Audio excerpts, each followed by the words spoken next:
요한복음 10장 1절에서 6절 말씀 본문으로 양과 목자, 이런 제목의 말씀 함께 나누겠습니다.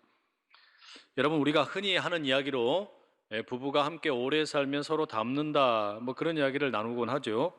저와 제 아내도 주변에서 많이 닮았다, 이런 이야기를 듣곤 합니다. 제 아내가 저를 닮았다라고 하니까 얼마나 아름다울지 짐작이 되시죠? 그런데 여러분, 사람만 이렇게 함께 살면 닮는 게 아니라 반려동물과 주인도 때때로는 닮는다, 그런 이야기들을 듣곤 합니다. 여러분, 그런데 이런 질문 한번 드려보고 싶습니다. 만약에 여러분을 동물에 비유한다면 여러분은 자신이 어떤 동물과 가장 비슷하다라고 생각을 하십니까? 물론 정답은 없습니다. 그런데 우리나라 프로야구팀의 마스코트를 살펴보니까 호랑이, 사자, 곰, 용, 독수리, 공룡, 이런 훨씬 강하고 힘 있는 동물들이 이 마스코트로 사용이 되고 있어요. 아마도 스스로를 강인하고 멋지고 품위 있고 또 다른 이들을 이길 수 있는 능력이 있다, 이런 거를 보여주고 싶은 게 아닌가라는 생각이 듭니다. 아무도 자기 자신을 지렁이나 메뚜기나 하루살이나 구더기에 비유하는 사람은 없습니다. 힘없고 나약하고 금방 죽을 것 같은 존재에다가 자기를 비유하는 경우는 없다는 이야기입니다. 좀 품격이 있고 우아하고 힘도 있고 능력 있는 그런 동물이 나의 모습이지라고 생각한다는 말입니다. 그런데 우리가 구약 성경과 신약 성경을 읽어보게 되면 그런 우리의 심리를 아주 무참하게 짓밟아 버립니다. 왜냐하면 성경은 일관되게 우리를 양이라고 부르기 때문입니다. 구약 성경 시편 23편 대표적인 말씀이죠. 여호와는 나의 목자시니 내게 부족함이 없으리로다. 그가 나를 푸른 풀밭에 누이시며 쉴 만한 물가로 인도하시는도다. 여호와는 나의 목자시니, 하나님이 나의 목자라는 고백, 얼마나 아름다운 시편의 고백입니까? 그런데 하나님이 목자가 되신다면 나는 누구예요? 나는 양이에요. 하나님이 목자시고 나는 양이라는 이 고백, 나는 양이다. 여러분 어떠세요? 괜찮으십니까? 양이라는 동물에 비유되는 거 괜찮으시냐 묻는 겁니다. 그냥 양띠 말고 양과 비교되는 게 어떠시냐라는 이야기예요. 저는 양고기를 먹는 것은 좋아합니다. 물론 이 잡냄새가 좀 나기는 하죠. 그러나 그걸 잘 제거하면 맛있는 요리가 될 수 있어요. 또 양털로 만든 옷을 입는 것도 좋아합니다. 가볍기도 하고 보온성도 아주 우수합니다. 하지만 제 스스로를 양에 비교하고 싶은 마음은 별로 없습니다. 왜 그런 거 아니? 양이라는 이 동물의 어떤 특징을 알아보면 별로 그렇게 매력적인 모습이 없기 때문입니다. 제가 이 설교를 준비하면서 양에 대해서 좀 이렇게 이런저런 자료들을 좀 찾아봤어요. 오늘 예배를 마치고 우리 또 수의사 장모님도 그런 이야기를 해주셨어요. 몇 가지 특징이 있는데, 첫째가 뭐냐? 양은 자기 스스로를 지킬 수 있는 능력이 없습니다. 자기 자신을 보호할 수 있는 능력이 없어요. 누군가가 자기를 공격할 때 늑대가 됐든 코요테가 됐든 자기를 공격하려고 그러면 뭔가 되받아칠 수 있는 능력이 있어야 되는데 그런 보호할 수 있는 무기가 아무것도 없다는 말입니다. 심지어 그런 어떤 무서운 동물이 공격을 하면 물려 죽는 것보다 때로는 그냥 겁에 질려가지고 스트레스를 많이 받아서 패닉 상태로 죽는 경우들도 허다하다라고 알려져 있습니다. 그만큼 이 양이라는 동물이 아주 무기력하다라는 말이죠. 어처구니 없습니다. 둘째, 이 양은 또 다른 특징이 좀 살이 좀 이렇게 찌거나 또는 이 새끼를 베게 되면, 임신을 하게 되면 무거워지잖아요. 몸이 무거워지면 때때로 이 양이 넘어집니다. 물론 넘어질 수야 있지요. 그런데 문제가 뭐냐? 양이 왼쪽으로 넘어진가 오른쪽인가 제가 정확하진 않지만 넘어지면 자기 힘으로 일어나질 못해요. 이게 얼마나 이게 답답한 동물인지 모릅니다. 넘어졌으면 혼자 일어나야 되는데 일어나지를 못하는 거예요. 게다가 더 큰 문제가 있습니다. 이렇게 일어나지를 못하는 상태가 지속되면 양에게 큰 문제가 생기는데, 이 양이 주로 먹는 게 이 풀 아닙니까? 이 풀을 뜯어 먹고 이제 속에서 소화를 시키는데, 소화되는 과정 가운데 그 위 속에서 발효가 되고 가스가 생긴다 그래요. 서 있을 때는 문제가 없습니다. 그 가스가 몸 밖으로 배출이 되니까요. 그런데 넘어져 있는 상태에서는 이 가스가 배출되지 못하고 몸 속에 쌓이게 됩니다. 그리고 이게 점점 더 압력이 가해지면서 폐를 누른다는 거예요. 그럼 무슨 일이 생기냐? 폐가 점점 더 이렇게 질식이 되어가지고 결국 숨을 못 쉬고 죽는다는 겁니다. 기가 막히죠? 스스로 넘어져서 일어나지도 못하고 질식사하는 동물입니다. 셋째, 이 양의 감각을 한번 살펴보게 되면 양은 듣는 감각, 귀가 많이 발달되어 있습니다. 또 코도 잘 발달되어 있다 그래요. 냄새를 잘 맡는답니다. 그리고 눈도 괜찮은 것 같아요. 이 눈이 보니까 특히 이 주변 시야 이게 아주 발달되어 있다 그래요. 그래서 뭐 270도에서 320도까지 볼 수 있답니다. 그러니까 앞뿐만 아니라 옆으로 320도까지 볼 수 있는 거예요. 그러니까 고개를 돌리지 않는 상태에서도 뒤에 누가 있는지를 알 수도 있다는 겁니다. 시력이 좋은 거죠. 그런데 문제가 있습니다. 눈을 뜨고 다니는데 이 양에게 있어서 가장 약점이 뭐냐? 원근감이 없대요. 공간 감각이 없다는 이야기예요. 그러니까 무슨 일이 생기냐? 이렇게 걸어가다가 저 앞에 웅덩이가 어디쯤에 있는지 이걸 모른다는 이야기입니다. 그냥 가다 그대로 꼬라박는 거예요. 그러니까 이게 눈은 뜨고 있지만 바로 앞에 장애물을 피할 줄을 모르는 겁니다. 이게 양입니다. 정리하면 양은 자기 스스로를 보호할 수 있는 무기가 아무것도 없고 넘어지면 그대로 죽게 되는 운명이고 자기 앞에 있는 장애물을 피할 수 있는 그런 능력이 없다라는 말입니다. 여러분, 이게 양이에요. 그런데 그런 양이 곧 우리랍니다. 기분 나쁘지 않으세요? 그렇게 별 볼 일 없고 매력이라고는 찾아볼 수가 없는 양이 저와 여러분이라는 겁니다. 나는 양인가? 이 대답은 조금 이따가 다시 또 하기로 하고요. 이 양의 속성을 여러분이 이해하신 상태로 오늘 본문의 말씀을 한번 살펴보면 좋겠습니다. 우리가 이 9장까지의 내용을 먼저 한번 생각을 해보십시오. 가만 기억을 더듬어 보세요.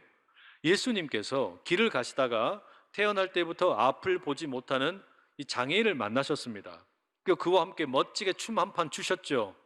그리고서 진흙을 손에 묻히셔가지고 눈에 발라주시고 이제 실로암에 너 혼자 가서 씻어라 말씀을 하셨습니다. 이 사람이 시킨 대로 했습니다. 그랬더니 눈을 떴어요. 얼마나 기가 막힌 일입니까? 일평생 처음으로 눈을 뜨게 됐으니 기적이죠. 놀라운 일입니다. 그런데 이 사람의 입장에서 보면 눈 뜬 게 그다지 달갑지가 않습니다. 예수님을 만나서 눈을 뜨기는 떴는데 이게 오히려 자신에게 엄청난 재앙이 되어버렸습니다. 출교를 당해버린 거예요. 이스라엘 사회로부터 왕따를 당한 겁니다. 심지어는 부모님도 자기를 가까이 하지 않으려고 그럽니다. 왜? 같이 출교 당할까 봐 겁이 나니까 너무나 두려워서 아들을 멀리하는 일이 생겼습니다. 답답할 노릇이죠. 이럴 줄 알았으면 차라리 예수님 만나지나 말걸, 예수님과 춤추지 말걸, 예수님 말대로 실로암에 가서 그 눈을 고침받지 말걸. 괜시리 원망스럽기도 하고 불편하기만 합니다. 바로 그런 상태에 놓여 있어요. 바로 그런 이 눈을 뜬 사람에게 예수님이 다시 찾아갑니다. 그리고 손을 내미십니다. 우리 다시 한번 춤 한번 추자. 재즈로 춤을 추고 지루박으로 차차차로 함께 춤 한번 추자. 그리고서 뭐라고 말씀하시는 겁니까? 낙심했던 이 사람을 향하여 예수님께서 힘을 주십니다. 눈을 뜨고 새 인생을 사는 거, 지금 당장은 어려움이 있을지 모르지만 너의 인생은 완전히 새로워졌다라고 말씀하십니다. 믿음의 춤으로, 소망과 사랑의 춤으로 그를 격려해 주십니다. 이 사람 그렇게 예수님과 만나서 예수님에 대한 고백이 달라지죠.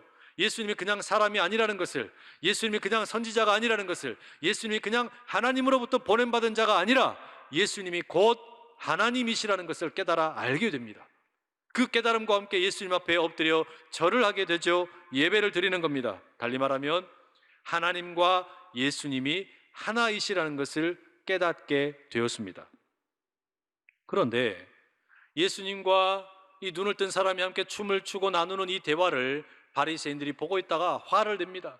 언짢습니다. 바리새인들은 예수님의 말 한마디 한마디가 다 짜증이 나요. 화가 나요. 그런데 예수님께서 이 눈뜬 사람에게 주신 마지막 말씀이 특별히 빈정상합니다. 9장 39절 이런 말씀을 하세요. 내가 심판하러 이 세상에 왔으니 보지 못하는 자들은 보게 하고 보는 자들은 맹인이 되게 하려 함이라. 이 말씀을 가만히 듣자 하니까 뭐예요? 앞을 보지 못했던 이 사람은 눈을 뜨게 되었고, 그리고 눈을 뜨고 다닌다는 자기들 바리새인들은 오히려 눈을 뜨지 못하는 것이다, 맹인이다라고 이야기하는 겁니다. 기분이 나빠요. 그래서 군시렁군시렁 됩니다. 아니, 그러면 우리가 맹인이라는 말이냐? 예수님이 그 이야기를 들으셨어요. 그리고 다시 9장 41절에 그 바리새인들을 향하여 말씀하십니다. 너희가 맹인이 되었더라면 죄가 없으려니와 본다고 하니 너희 죄가 그대로 있느니라. 무슨 말입니까? 이 맹인이었던 사람은, 앞을 보지 못했던 사람은 예수님을 만나서 예수님을 알게 되었고 예수님이 하나님이시라는 것을 깨달았어요.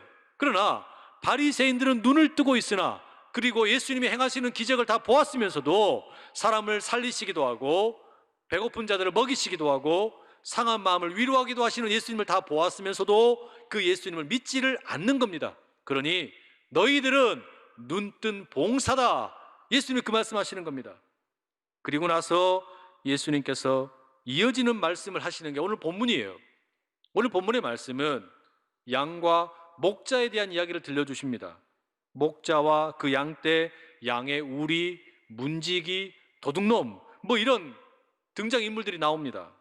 내용 자체가 어려울 게 하나도 없습니다. 팔레스타인에 사는 사람들이라면 누구나 알 법한 이야기예요. 말하자면 우리가 지금 도시에 살고 있지만 농촌에서 벼농사를 어떻게 짓는지 대략 아는 것처럼 팔레스타인에, 이스라엘에 사는 사람들은 이 양과 목자의 관계에 대해서 잘 안다라는 말입니다. 그런데 6절 오늘 본문 마지막 말씀에 보면 이상한 말씀이 있어요. 예수께서 이 비유로 그들에게 말씀하셨으나 그들은 그가 하신 말씀이 무엇인지 알지 못하니라. 예수님께서 들려주신 이 양과 목자에 대한 비유의 말씀을 바리새인들이 깨닫지를 못하더라는 겁니다. 이해를 못하더라는 거예요. 이게 참 이상합니다. 양을 길러본 적이 없어서 이러는 겁니까? 그런 것 같지는 않습니다. 이들이 왜 이렇게 팔레스타인 지역에 너무나도 당연한 양과 목자에 대한 말씀을 이해를 못하는 것일까? 우리가 본문을 다시 한번 살펴보면 좋겠습니다.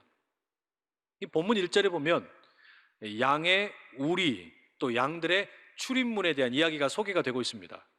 이 중동 지역에 살고 있는 그 전문가들의 이야기를 들어보니까 양을 치는 목자들은 자신들이 거하는 그 거주 공간이 있고 그 옆에 양의 우리가 바로 붙어 있다고 합니다. 왜 이렇게 했을까요?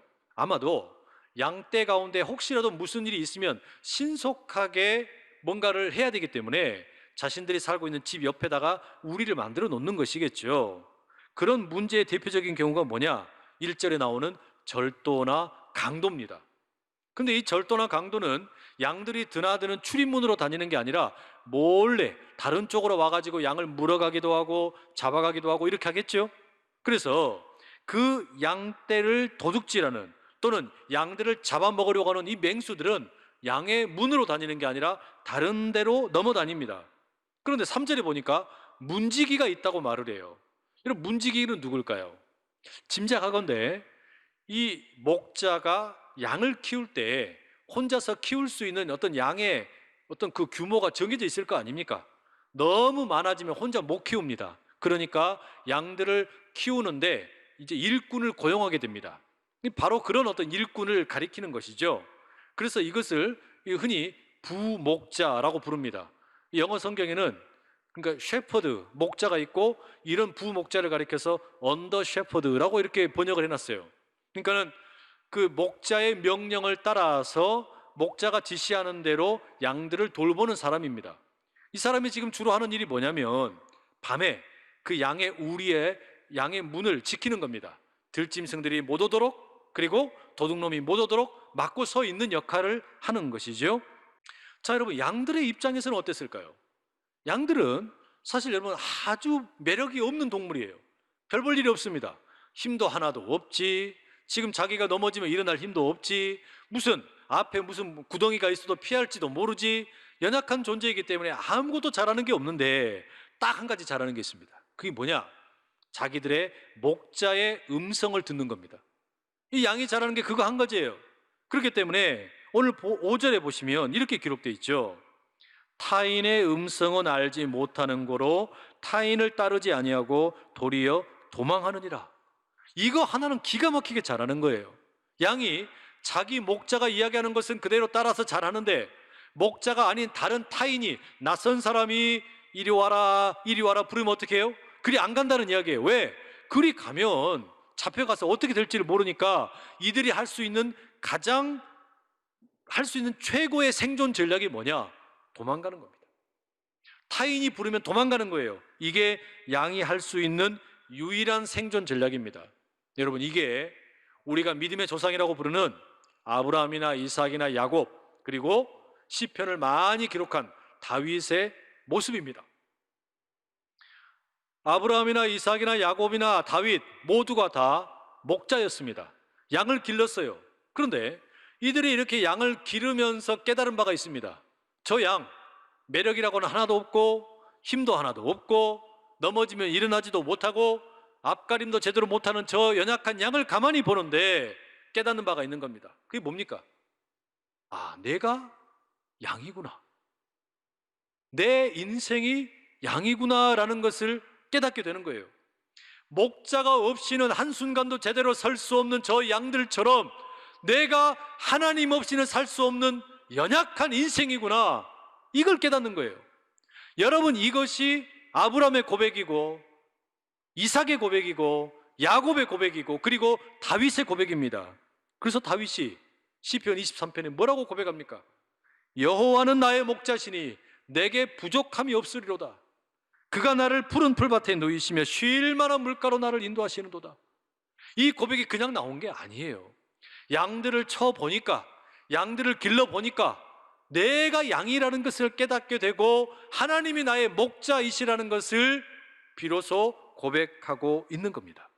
여러분, 이 찬양 어떻게 부르시겠습니까? 여호와는 나의 목자십니다. 내게 부족함이 없습니다. 내가 하나님의 양입니다. 여러분, 이 고백 하실 수 있겠습니까? 근데 여러분, 이게 우리가 예수 믿는다라고 하는 것이 바로 여기서 출발하는 거예요. 예수 믿는다라는 게 어디 어려운 일이 아닙니다. 쉬워요. 뭐부터 시작하는 거냐? 내가 양이라고 하는 것을 인정하는 것으로부터 시작합니다. 매력이라고는 찾아볼 수도 없고 혼자서는 자기를 지킬 수도 없고 넘어지면 일어나지도 못하고 앞에 있는 구덩이도 피하지 못하는 그게 나라는 것을 인정하는 것, 바로 거기에서 우리의 믿음이 시작한다라는 말입니다. 그러면 여러분, 아니 도대체 예수님께서 왜 이와 같은 양과 목자에 대한 비유의 말씀을 하시는 걸까요? 그 이유는 명백합니다. 앞에 나오는 그 9장에 태어날 때부터 앞을 보지 못했던 사람, 그 사람을 예수님이 눈을 뜨게 해주셨잖아요. 기적을 보여주셨잖아요. 얼마나 멋진 일이 일어났습니까? 그런데 바리새인들은 어떻게 그를 대합니까? 너 눈 어떻게 떴어? 예수님이 뜨게 해주셨습니다. 거짓말로 다시 말하라고 막 강요를 합니다. 예수님이 자기를 눈뜨게 해줬다고 말하는데 그걸 부인하게 시키는 겁니다. 자기들이 원하는 대답이 안 나오니까 어떻게 합니까? 출교시켜버렸어요. 동네에서 내쫓아버린 겁니다. 양의 우리 안에서 양을 밖으로 던져버린 거예요. 살든지 죽든지 네 알아서 해라. 얼마나 잔인한 일을 했는지 모릅니다. 예수님 바로 그 행태를 보시고 지금 꼬집는 거예요. 너희들의 모습은 절도요 강도다. 양의 우리 안에 있는 그 양을 바깥으로 내던져버린 것이다. 죽이고 있는 것이다. 예수님이 지금 그들을 비난하고 있는 겁니다. 여러분, 예수님께서는 지금 이렇게 이들 가운데 왜 하나님의 양들을 죽이고 있느냐 비난하고 계시는 겁니다. 그런데 바리새인들은 예수님의 말씀을 이해를 못한다고 말합니다. 6절의 말씀이 그거잖아요. 이 이해를 못한다라는 것은 목자와 양의 관계를 이해 못한다는 게 아니에요. 그럼 뭘 이해를 못하는 거냐? 자신들이 절도요 강도라는 것을 인정을 못한다는 이야기입니다. 내가 왜 절도고 강도냐? 내가 왜 양이냐? 이걸 인정할 수 없다는 겁니다. 바로 그 사실을 자신들은 절대로 이해할 수가 없다는 거예요. 왜냐?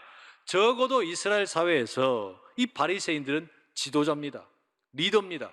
그러니 자신들이 랍비로, 자신들이 이스라엘의 지도자로 목자면 목자지 우리가 왜 절도냐?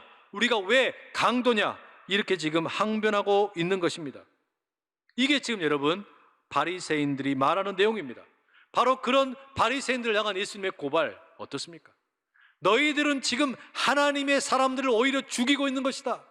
예수 그리스도께서 이 땅에 오셔가지고 그 모든 양들을 돌보는 목자가 되시려고 하는데 왜 이 양들을 다른 데로 빼앗아 가느냐? 왜 이 양들을 죽도록 내버려 두느냐? 예수님께서는 지금 저들을 책망하고 계시는 겁니다. 이 본문을 제가 가만히 보는데요, 저와 여러분들과 함께 이렇게 이 말씀을 적용을 좀 시켜보고 싶었어요. 여러분, 목사가 뭐 하는 사람입니까? 목회하는 사람입니다. 그런데 목사라는 말이나 또는 목회라는 말도 다 어디서 나온 거냐면 양과 목자의 관계에서 파생된 말들이에요. 그러니까 양을 돌본다라는 것이 목회예요. 그게 목사의 직무입니다. 그런데 오늘 본문에 가만히 비춰서 생각을 해보면 저는 목자가 아니에요. 목자는, 우리 모두의 목자는 오직 한 분입니다. 예수 그리스도밖에 계시질 않아요. 그럼 나는 누구냐? 부목자예요. 쉽게 이야기하면 우리 모두의 담임 목사님은 오직 예수 그리스도이시고 저는 평생 부목사예요. 저는 평생 부목사로 담임 목사님이신 예수님을 보필하는 거예요. 제가 하는 일이 마치 그런 그 문지기 같은 겁니다. 아니, 양떼를 돌보는 삽살개 같은 거예요. 삽살개가 뛰어다니면서 양들을 이리 몰고 저리 몰지 않습니까? 그러다가 양의 우리를 뛰어넘어가지고 저리 막 헤매고 있으면 가서 왈왈왈왈 짖는 겁니다. 왜 짖어요? 예수님 오셔서 이 양 다시 좀 들여다 내오세요. 또 이렇게 돌아다니다 보니까 넘어져 있는 양이 있어요. 그러면 왈왈왈왈 짖는 거예요. 예수님 오셔서 이 넘어져 있는 양 좀 일으켜주세요. 또 돌아다니다 보니까 구덩이에 빠져 있는 양이 있어요. 왈왈왈왈 짖는 겁니다. 예수님 오셔서 이 구덩이에 빠져 있는 양을 건져주세요. 이게 여러분 삽살개가 하는 일이에요. 그게 목사가 하는 일이에요. 여러분, 결국 모든 양들이 예수님의 음성을 듣도록 하는 것, 모든 양들의 귀 속에 예수님의 음성이 계속해서 들리도록 하는 게 뭡니까? 그게 제가 하는 일이에요. 그걸 사도 바울은 데살로니가전서 3장 3절에 이렇게 말합니다. 아무도 이 여러 환난 중에 흔들리지 않게 하려 함이라 우리가 이것을 위하여 세움받은 줄을 너희가 친히 알리라. 데살로니가 교회 성도들에게 바울 자신이 내가 여러분들을 이렇게 목회하는 게 뭐라고 말하냐면 흔들리지 않게 하는 것이다라고 얘기합니다. 근데 이 흔들린다는 말이 무슨 뜻이냐면 그 본뜻을 찾아보면 꼬리를 흔든다라는 의미가 있어요. 강아지와 같은 애완동물이 꼬리를 흔드는 겁니다. 그런데 왜 흔들리지 않게 한다는 것이냐?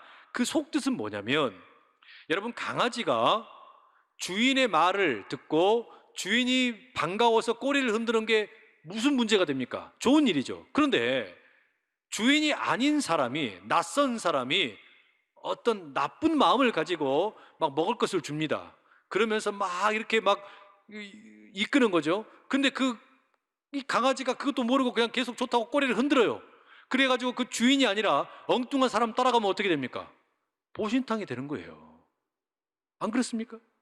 지금 그러니까 여러분, 바울이 흔들리지 않게 한다라는 건 뭐냐면 성도들이 하나님의 음성이 아니라 예수님의 음성이 아니라 엉뚱한 음성을 듣고 거기에 좋다고 꼬리 흔들면서 거기 따라가는 거, 내가 그거 못하게 하겠다는 거예요.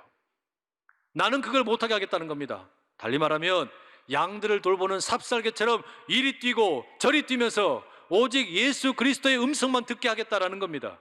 그게 여러분 사도 바울이 자신의 목회라고 이야기한 겁니다. 여러분, 그렇습니다. 제가 하는 일이 뭐냐? 우리의 진정한 담임 목사님이신 예수 그리스도의 음성만 우리 가운데 들릴 수 있도록 돕는 거예요. 모든 이들 가운데 그것밖에 없어요. 우리 스스로는 지킬 힘이 없기 때문에, 넘어져 있는 이들을 일으킬 힘이 없기 때문에 바로 앞에, 앞으로 1시간 뒤에, 하루 뒤에 무슨 일이 있을지 우리는 몰라요. 아무것도 모르는 거예요. 눈을 뜨고 있으나 앞을 내다보지 못하는 게 우리들의 연약한 모습 아닙니까? 바로 그렇기 때문에 우리에게 뭐가 필요하냐? 목자 대신 예수님이 필요한 줄로 믿습니다. 이 목자 대신 예수님의 음성이 우리들의 귓가에 날마다 울려 퍼질 수 있기를 간절히 축복합니다.